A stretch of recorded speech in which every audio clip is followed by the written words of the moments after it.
The moment I pushed through the grand oak doors of the Harborview Grand Ballroom, the weight of the evening hit me like a wall of humidity. Expensive perfume, starched suits, and the cloying sweetness of imported orchids that probably cost more than my rent. The chandeliers cast a flattering glow over the room, but I might as well have been standing in a freezer. My stilettos echoed on the marble as I paused, taking in the scene, linen-draped tables, cascading peonies, and the glittering Seattle skyline beyond the floor-to-ceiling windows. This was supposed to be my night, a celebration of my law degree. But the way my parents, Gregory and Nadine Hartwell, worked the crowd with practiced charm made it clear whose show this really was. They moved like royalty, each laugh timed, each touch calculated. To the guests, they were the epitome of grace. To me, a masterclass in performance art. I tugged at the hem of my dress, whispering, "Don't let them see you sweat," though it felt less like a pep talk and more like strapping on armor. The MC, a slick-haired man with a smile too white to be genuine, tapped the mic. "Ladies and gentlemen, let's hear it for the Hartwells." The room erupted as he launched into a soliloquy about my sister Serena, her visionary leadership at the firm, her boundless philanthropy. Dad's applause could have powered a small city. Mom's grin was practically radioactive. Then his tone shifted. "And let's not forget their youngest, just graduated." He didn't say my name. My parents didn't stand. Just a few perfunctory claps, like they were humoring a child's piano recital. The silence around me was so thick, I could taste it sharp, like champagne gone flat. I clenched my jaw and walked forward, my aunt's voice hissing in my mind. "Elegance is a weapon. Wield it." Later, as my friends circled with forced small talk about the crab cakes, I spotted the photographer herding everyone for a family portrait. We arranged ourselves like mannequins in front of a backdrop of ivory roses. Mom's whisper slithered into my ear as the flash readied, "Smile, Lydia." She said my name like it was a punchline. The camera flashed, freezing us in time, the flawless facade, the hollow grins, and me, the afterthought in my own story. Then, as if the universe decided to throw me a bone, the MC reappeared, mic in hand. "Almost forgot," he boomed. "We've got a little surprise." A screen flickered to life behind him, showcasing a montage of my pro bono work, the homeless shelter renovations, the immigration cases. The room's energy shifted. Someone actually cheered. Dad's smile tightened. Mom's grip on my arm turned vice-like. For the first time all night, I felt warmth in that room, not from the chandeliers, but from the slow, searing realization I didn't need their spotlight to shine. The air smelled like seared scallops and quiet humiliation. I traced the rim of my water glass, watching the condensation slide down, like tears I refused to shed. Mom's little "Smile, Lydia" still burned in my ears, but I'd be damned if I gave her the satisfaction of seeing it land.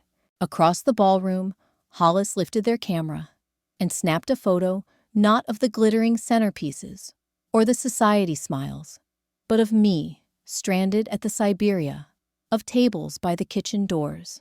The flash was a tiny rebellion.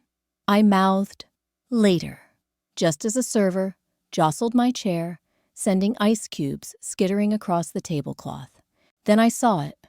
Tucked between the bread basket and a wilting orchid was a folded napkin with my name in messy block letters, not the calligraphed place card my parents had approved. Inside, a single line, "Check your coat pocket, H." My pulse kicked up. During the photo debacle, Hollis had accidentally bumped into me near the coat check. Now my fingers closed, around something small and rectangular in my blazer. A USB drive. The clatter of silverware snapped my attention back as Dad stood to make his toast. "To family," he boomed glass, raised toward Serena's halo of perfect highlights. The room erupted in applause. But then his eyes cut to me, sharp as a knife. "And to unexpected paths." The pause was just long enough to sting. That's when the kitchen doors burst open. A server, my server, the one who'd spilled my water, marched straight to the AV booth. The screens flickered. Dad's smile died mid-sip as the montage of Serena's achievements dissolved into security footage. Mom bribing the dean to adjust my LSAT scores. Serena shredding my internship applications. The room gasped. Hollis's camera flashed again, capturing Dad's wine glass slipping through his fingers. I stood slowly, letting the USB drive dig into my palm. The truth was out, and for the first time all night, I didn't have to force my smile. The magazine page crinkled under my father's fingers as he tapped Cyrene's name with pride. "Groundbreaking," he said to the editor, who had the decency to glance away when our eyes met. My lungs burned like I'd been sprinting. That river cleanup had been mine. The sleepless nights testing water samples, the blisters from hauling debris, the way the local kids had started calling me River Doc after I explained the ecosystem to them. And now, Cyrene's face smirked back at me. From the glossy page, her manicured hands holding my research notes. A champagne flute clinked behind me. "Oh, didn't you hear?" Aunt Celia whispered too loudly to a cousin. Lydia assisted Serene with the data. Such a good team player. The lie slithered through the air, sticky as syrup. I clenched my fists, nails biting into my palms, until a warm hand brushed my elbow. Hollis materialized beside me, their voice a low growl. "Check your phone." The screen lit up with a video Cyrene, 3 days ago, in Dad's study, sliding my files into her portfolio. "Just make sure the byline's ready by Thursday," she'd said to the editor over the phone. The timestamp glowed in the corner, ironclad. The jazz trio's music swelled as I stepped forward. "Funny," I said loud enough to cut through the chatter. My finger landed on the magazine's photo, specifically on the corner of my battered Stanford hoodie. Cyrene just happened to be wearing in her feature. "Since when do you borrow my clothes for press shots?" The editor paled. Dad's knuckles went white around his wine glass. Then the kitchen doors banged open. A line of servers marched out, each carrying a single plate. Not the evening's dessert, but my River Project's blueprints, blown up and iced with delicate sugar glass. Hollis' doing, obviously. The headline shimmered in edible gold. "Lydia's work. Lydia's worth." Cyrene's wine glass hit the floor. The shatter was sweeter than the jazz. The projector hummed, casting a glow over my parents' carefully edited history. There was Cyrene blowing out 16 candles. Cyrene receiving her college acceptance letter. Cyrene shaking hands with the mayor. Each image a calculated erasure. My fingers tightened around the USB drive Hollis had slipped me earlier. Then on screen, a family ski trip appeared. My breath caught. There I was, just the edge of my red scarf visible in the corner, nearly cropped out of the frame. The piano music swelled dramatically as the screen suddenly glitched. The curated images stuttered, replaced with raw, unfiltered footage. Mom screaming at a waiter last Thanksgiving. Dad doctoring financial reports at his desk. Serene bribing a TA to change her grades. The room erupted in gasps. Hollis's handiwork, no doubt. I stood slowly as the screen froze on a new image, one I hadn't even seen before. A photo of 8-year-old me planting a sapling with Grandpa Hartwell, his gnarled hands guiding mine. The caption beneath it, in his shaky handwriting, Lydia's first environmental project, the only Hartwell who sees the future. Dad's chair screeched as he lunged for the AV booth. Too late. The final slide appeared a live feed from my nonprofit's website donations, pouring in from guests' phones in real time. Someone in the back started clapping. Then another. Cyrene's wine glass hit the floor again. But this time, no one laughed. The chocolate mousse tasted like ash in my mouth as Dad's lie about my tuition settled over the room. Then the clinking of a fork against crystal cut through the murmur. Aunt Renata stood at her table, her vintage Chanel suit, a silent rebuke to the room's pastel conformity. "Since we're sharing family stories," she said, voice dripping with honeyed venom, "let's not forget the real reason Gregory funded Lydia's education." She paused, savoring the way Dad's smile froze. It was either pay her tuition or explain to the IRS why he funneled $500,000 through a shell company in her name last fiscal year. The gasp from the crowd was almost comical. Dad's business partner choked on his port. I nearly dropped my fork, not at the revelation, but at the sight of Hollis sliding a manila folder onto the editor's lap. The label read, "Hartwell Financials, a creative accounting retrospective." Mom lunged for the microphone, but Aunt Renata was faster. "Oh, and Cyrene." She gestured to the screen where Hollis had queued up a new image, my sister's actual college transcript riddled with C's and a glaring academic probation notice. "Maybe next time don't bribe the IT guy with Daddy's Amex to lose the records." The room erupted. Cyrene's perfect facade cracked as she hissed at me. "You planned this." I leaned in close enough to smell her panic. "No," I whispered. "I just stopped letting you." Across the room, the editor was already speed-dialing his newsroom, the magazine's retraction headline practically writing itself. The champagne flutes tinkled with forced merriment as I locked eyes with Aunt Renata. She pressed a thumb drive into my palm, her ruby ring catching the light like a warning. "Your graduation gift," she murmured. "Though I suspect you've already earned it." Across the room, Hollis tapped their phone screen once. The ballroom's speakers emitted a sharp feedback whine. Then my father's voice filled the air, crisp and damning. "Just bury Lydia's trust fund in the offshore account with Cyrene's.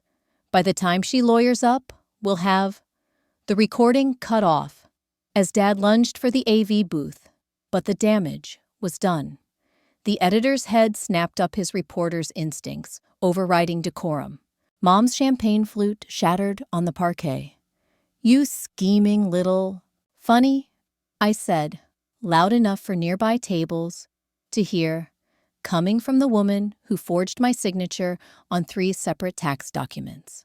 I swiped open Hollis's latest text, a screenshot of Mom's email chain, with the family accountant subject line, "Lydia's charitable donations do not discuss." Aunt Renata's laugh was a silver dagger.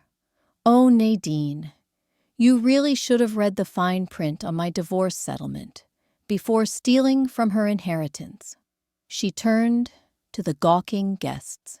"The Hartwell Women's Scholarship Fund launches tonight. Lydia's the first trustee and the only signatory on the account." Cyrene made a strangled noise. "You can't just—" "Watch me," I said, pulling the USB from my clutch. The one labeled Hartwell Shipping Environmental Violations, 2023, that I'd found in Dad's safe last summer. The editor was already reaching for it. For the first time all night, my parents weren't smiling. The service corridor smelled of bleach and burnt sugar, the clatter of dishes masking my sharp inhale. Hollis's fingers dug into my wrist. as Dad's voice carried through the door crack. The chamomile, one she always takes tea when she's stressed. A glass clinked. 30 minutes tops. Plenty of time before the press arrives. Hollis's phone was already recording, the red dot blinking like a heartbeat. But it was the second voice that iced my veins, Vela's saccharine, and sure, relax, Grady.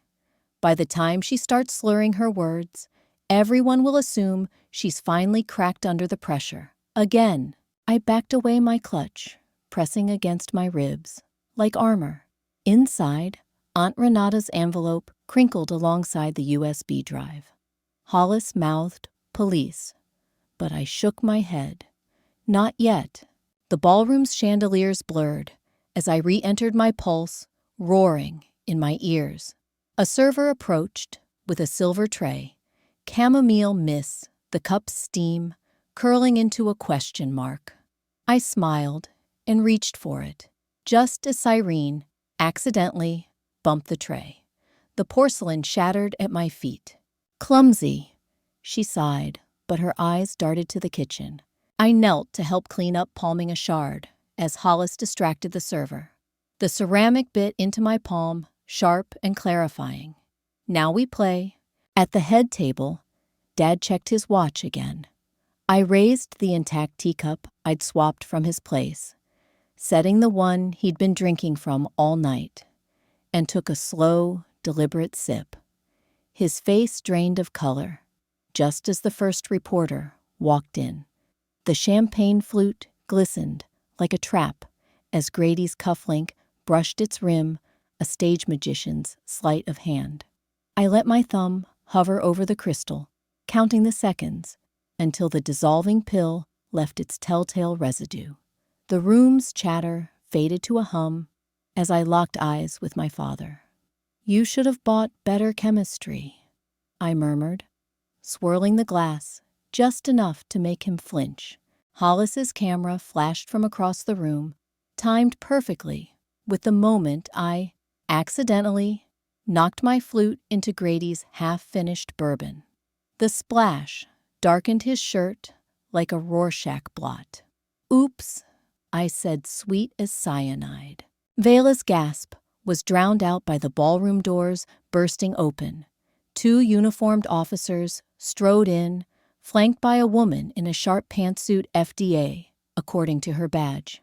"We received an anonymous tip," she announced, holding up an evidence bag with identical pills, "about a controlled substance being administered here tonight."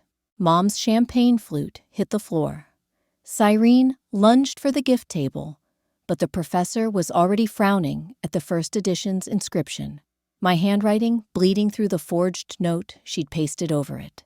I reached for the mic Vela had dropped.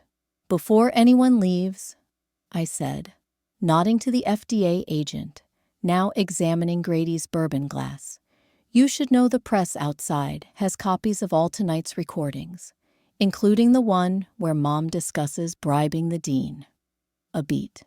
"Oh, in Cyrene, that perfect gift receipt. It's in my name." The room erupted. Hollis captured every second Grady's stammered denials, Vela's muffled sob, the way Mom's manicured fingers clawed at her pearls like a noose. I didn't smile. Not yet, because Aunt Renata was already at the grand piano playing "Na Na Hey." "Hey, kiss him, goodbye," as the cuffs clicked shut. The footage played silently on Hollis's phone. Cyrene, 20 minutes earlier, slipping something into her own champagne glass when she thought no one was looking. "Insurance," she'd whispered to Grady, off camera, "in case Lydia tries to switch drinks." I nearly laughed. Of course they'd both been poisoned, just differently. Cyrene's knees buckled completely. Now her designer dress pooling on the floor as she clutched her throat. It burns," she slurred, mascara bleeding down her cheeks. The room erupted into chaos, guests scrambling back as if she'd burst into flames. Grady's facade cracked, Call an ambu. Already did, I said, nodding to the EMTs barging in real ones, not the actors my parents had hired. The FDA agent intercepted them, holding up the evidence bag. We'll need blood work, both samples. She glared at Grady. Especially since someone just falsified a medical emergency. Hollis zoomed in as Cyrene vomited into a $3,000 centerpiece. The camera panned to Mom, frozen mid-reach, for my champagne flute, the one with her fingerprints now. I finally took a sip of my clean drink. Funny, I mused to the professor loud enough for nearby reporters to hear, how the fainting spells always happen when Cyrene loses the spotlight. Aunt Renata's voice cut through the din from the doorway. PSA, everyone, the valet just found 3 unmarked pill bottles in the Hartwell's Mercedes. She tossed car keys to the FDA agent. Trunks open. The camera flashes were blinding now. I met Dad's gaze over the wreckage of his perfect evening and toasted him with Serene's stolen first edition. The inscription glinted under the lights. To the real visionary, you know who you are. Somewhere, in the chaos, a detective read Mom her rights. Hollis live-streamed every second. And for the first time all night, I didn't have to fake a smile. The ballroom erupted into a cacophony of gasps and shouted questions as the video continued to play, now showing Grady handing Vela an identical packet backstage, whispering, "Just in case the first dose isn't enough." A reporter near the exit was already live, tweeting, her fingers flying across the screen.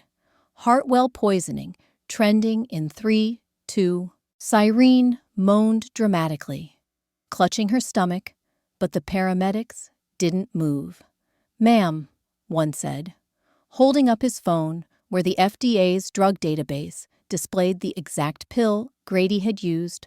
Harmless sedatives, side effects, nausea, dizziness, perfect for staging a fainting spell.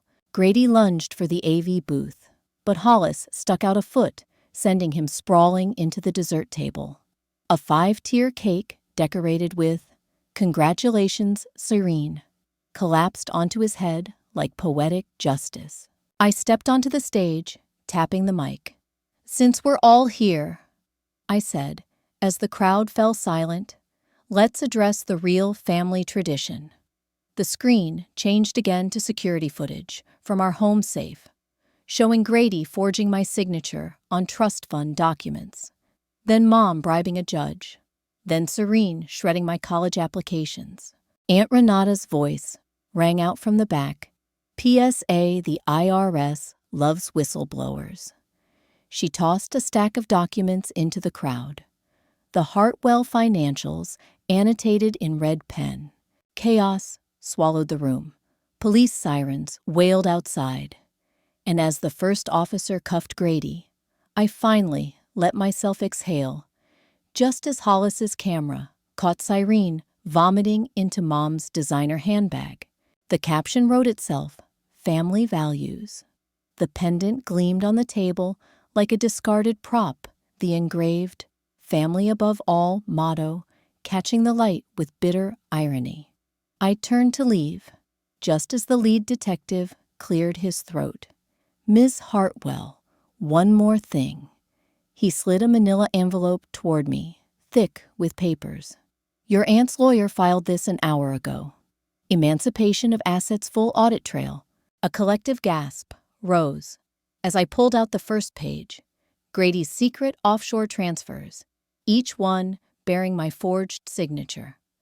The detective tapped a highlighted line. "Turns out, falsifying documents is a felony, especially when the notary's on camera admitting it." Mom's pearls snapped, scattering across the floor. "You ungrateful..." "Careful, Noella," Aunt Renata sang from the doorway, flanked by 2 federal agents. "The FBI hates it when you interrupt their money laundering stings." I didn't stay to watch the cuffs close. The ballroom doors swung shut behind me, muffling the chaos, Cyrene's wails, Grady's threats, the sudden click, click, click of a dozen reporters, realizing the real story wasn't the poisoning attempt, but the decades of fraud behind it. Hollis fell into step beside me, their camera still rolling. Where to now? The night air smelled like rain, impossibility.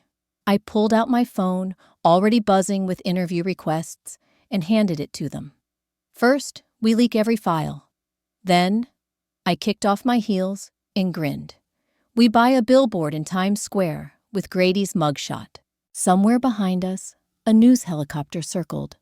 The Hartwell name would make headlines tomorrow, but for the first time, it wouldn't define me. My footsteps echoed on the pavement lighter with every step. The conference room smelled like stale coffee in desperation. Grady's cufflinks, the same ones he'd worn while drugging my drink, glinted under the fluorescent lights as he slid a check across the table. Enough to start over, he said, like he was offering charity instead of hush money. I let it sit there, untouched, until the ink started to blur under the AC vent. Then, I pushed forward my own folder. Counteroffer. The lawyer's eyebrows vanished into his hairline. As he read the first page, full relinquishment of all Hartwell assets in Lydia's name, including the 18% stake in Hartwell Shipping she never knew she owned. Noella's chair screeched. That company is ours. Actually, said the mediator, tapping her tablet, the SEC freeze on your accounts suggests otherwise. She turned to me. There's also the matter of the Martha Stewart Living interview they gave last week. Hollis, lounging in the corner with their ever-present camera, helpfully hit play on their phone. Mom's shrill voice filled the room. Lydia's always been unstable. Why else would she stage that ridiculous scene? I smiled sweetly. Defamation's expensive, but I'll settle for the company's shares. And I nodded to Hollis, who projected a photo onto the wall. Grandma's Cape Cod cottage. The one you lost in the divorce. The cottage where I'd spent every summer until Serene accidentally burned the guest house down. Where the tide pools still held sea glass we'd collected together. Grady's pen hovered. You'll drop the charges. I'll drop some, I said, standing to leave. The FDA tends to get touchy about poison, though. 3 days later, the keys to the cottage arrived, by courier, along with a copy of Forbes, featuring my new startup, on the cover. The headline, How Lydia Hartwell's Water Purification Tech Just Landed a 20mm defense contract. That night, I sat on the weathered dock toes, skimming the Atlantic. Hollis popped champagne as the sunset painted the sky in colors no ballroom could replicate. To new beginnings, they said. I clinked my glass against theirs. The salt air sharp and clean in my lungs. No more stolen credit, no more poisoned drinks. Just the tide rolling in and out on its own terms. The ferry's horn echoed across the water as Seattle's skyline dissolved into the night. I gripped the railing, the wind whipping through my hair like a baptism. My phone buzzed a notification from the patent office. Lydia Hartwell Water Filtration System approved. No shared credits, no hidden clauses. Just my name, standing alone. Hollis materialized beside me, handing over a steaming cup of coffee. You know they're already calling, they said, nodding to my buzzing phone. The screen flashed with a blocked number, probably Grady's lawyer, desperate to negotiate before the EPA investigation went public. I let it ring. The gulls cried overhead as the ferry carved through the dark water, each wave carrying me further from their reach. Some victories aren't about what you gain, but what you leave behind. The weight of their expectations, the poison in their champagne, the lies they called love. I took a sip of coffee, bitter and strong, the perfect toast to freedom.